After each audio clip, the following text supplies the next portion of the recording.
Aberdeen New Thai invests in Thai companies, Thai equities, virtually all listed on the Stock Exchange of Thailand. Businesses that are involved in Thailand, but not just in Thailand. Some have gone international. Quite a few have gone into neighbouring countries, Laos, Cambodia, going into Myanmar. The Thai economy over the years has had a rough time. Thailand's had its well-publicised political issues, which culminated in riots in the streets, notwithstanding which the economy has been very resilient. It's recovered in the last year from the effect of floods that happened roughly 18 months ago, so it's been on a strong recovery tack. The political scene has quietened down, so the new government under Prime Minister Yingluck has been surprisingly quiet, surprisingly well accepted, and that's led to a strong stock market and strong profits growth. Thailand remains one of the favoured countries for foreigners to invest. The Japanese and the car manufacturers have been big investors in Thailand, electronics.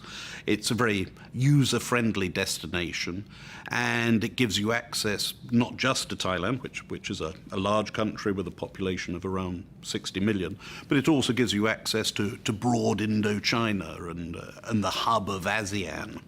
The portfolio has a broad spread of investment in Thailand, so it has investments in some of Thailand's leading banks. It also has substantial smaller company exposure, so ranging from printing companies to publishing companies.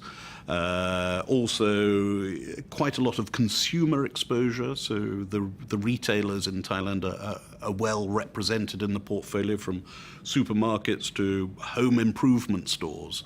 Thailand's one of the more interesting markets in Asia, a very broad market with quite a variety of companies represented on it. Thailand, in common with the region, has performed well, so valuations are by definition not as cheap as they have been. We're talking about roughly 15 times this year's calendar year earnings, which is higher than it was 2 years ago when it was around 12 times. But within that, we're seeing some strong earnings growth still coming from Thailand. That is in part recovery, in part organic long-term growth. We haven't made any substantial changes within the portfolio, although quite excitingly, just recently, one of our large holdings that we've held for a few years has been bid for, which is Siam Makro. That's one of the large wholesale retailers in Thailand, and that might well necessitate change because it's quite a large holding.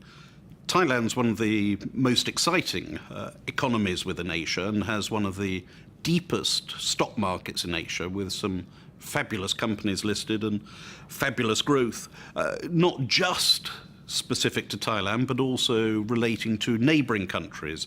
So within your investment in Thailand, you also get exposure to Laos, Cambodia, Vietnam, and Myanmar, which is one of the new countries that we're getting particularly excited about.